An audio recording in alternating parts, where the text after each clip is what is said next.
राम कथा के बारे में लोगों की बहुत सी मान्यताएं हैं। अगर हम इसमें गहराई से थोड़ा सा विचार करें तो ये मालूम चलता है कि दो प्रकार के लोग हैं, दो प्रकार की धारणाएं हैं लोगों की। एक है लिटरल और दूसरा है सिंबॉलिक, अर्थात आध्यात्मिक रहस्य। यदि हम इस बात को लिटरली लें तो मन के अंदर एक बात आती है कि जैसे राम का वन में जाना और वन में जाने के बाद वहां सीता जी का चोरी हो जाना और उसके पश्चात राम का लंका पर विजय प्राप्त करना, फिर अयोध्या लौटना और लौटने के बाद फिर से सीता जी को त्याग देना। तो ये सब स्टोरीज को सुनकर के मन में कई प्रकार के प्रश्न पैदा होते हैं और मन में श्री राम और श्री सीता जी के प्रति रहम का भाव आता है। रहम का भाव आने का मतलब ये हो जाता है क्योंकि श्री राम के लिए ये बात कही जाती है, सबके राजा राम, राम संवारे काम। अर्थात जो सबके काम संवारने वाले हैं, जो सबकी बिगड़ी को बनाने वाले हैं, भला उनकी बिगड़ी को बनाने के लिए उनको दर दर भटकने की क्या जरूरत है। ये एक विचारणीय प्रश्न हो जाता है। अगर हम राम की लाइफ के बारे में जरा सोचें तो कितनी प्रकार के डिजास्टर्स उनके जीवन में आए, एक के बाद एक चैलेंज का आना ये कोई कम बात नहीं थी। लेकिन फिर भी कितनी अच्छी तरह से उन्होंने सारे डिजास्टर्स को, सारे चैलेंजेस को पार किया, ये बड़ा रिमार्केबल है। आप देखेंगे कि उनके लाइफ में जो बातें आई, उनके अंदर वो स्टेबल रहे, किसी भी प्रकार का उन्होंने बैलेंस नहीं खोया। और उनकी ये विशेषता थी बहुत बड़ी कि कोई भी सिचुएशन के अंदर, चाहे वो कैसी भी परिस्थिति थी, उन्होंने अपनी पॉजिटिविटी को नहीं छोड़ा और हर एक परिस्थिति के अंदर कोई ना कोई अपॉर्चुनिटी को, कोई ना कोई अवसर को ही ढूंढ कर निकाला। तो ये सब राम की बातें हमें इस बात को ध्यान में दिलाती है कि इंसान को अपने जीवन के अंदर इनर मैनेजमेंट स्किल्स को सीखने की जरूरत है।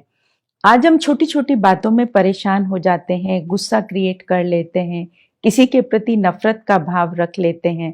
ऐसा करने से हम दूसरे का नुकसान तो कर ही रहे होते हैं, लेकिन कहीं उससे अधिक हम अपना नुकसान कर रहे होते हैं।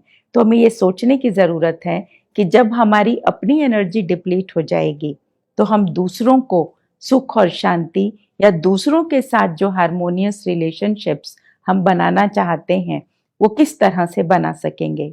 श्री राम के जीवन से हमें ये सीखने को मिलता है कि जब बाली का उन्होंने वध किया तो उसका जो राज्य था उन्होंने उसके भाई को ही दे दिया। इसी प्रकार से जब उन्होंने लंका पर विजय प्राप्त की थी तो उसका जो राज्य था उन्होंने अपने पास नहीं रखा, लेकिन विभीषण को ही लौटा दिया।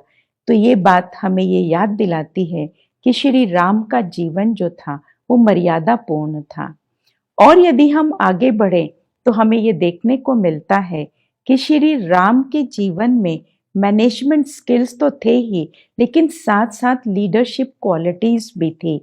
जैसे जब समुद्र को पार करना था और सब लोग शांत खड़े थे, तो ऐसे समय में जामवंत ने हनुमान जी को उसके पोटेंशियल के बारे में ज्ञान कराया और उनको ये बताया कि तुम्हारे अंदर में बहुत ताकत है और तुम जो चाहो वो कर सकते हो।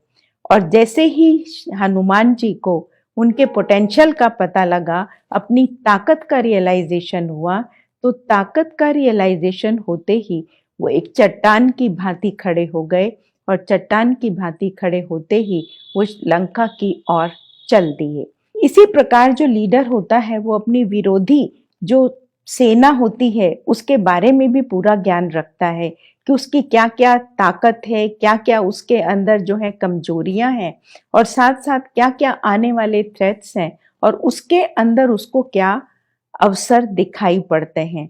तो स्वॉट एनालिसिस वो बहुत अच्छी तरह से जानता है।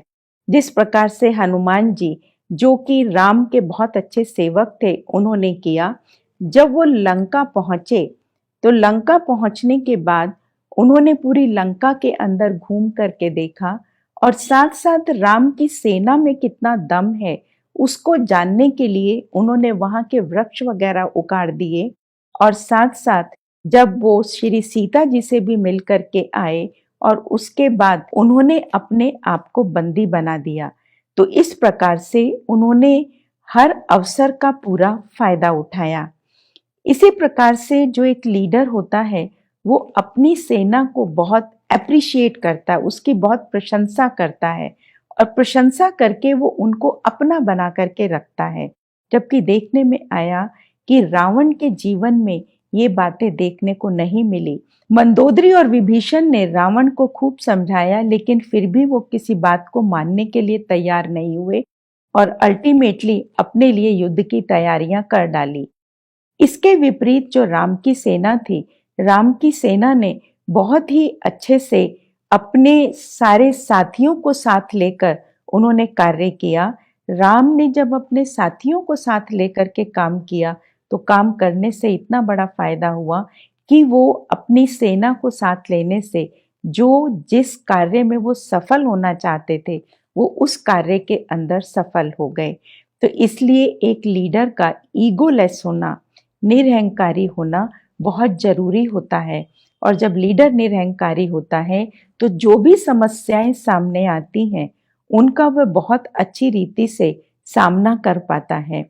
इसलिए एक बहुत बड़ी शिफ्ट लाने की जरूरत है हमें अपने जीवन में, जो हमें श्री राम के जीवन से सीखने को मिलता है कि हम बॉडी कॉन्शियसनेस से, देह भान से हम लोग सोल कॉन्शियसनेस अर्थात आत्म अभिमानी स्थिति की ओर मुड़ें, उसकी तरफ हम लोग जाएं।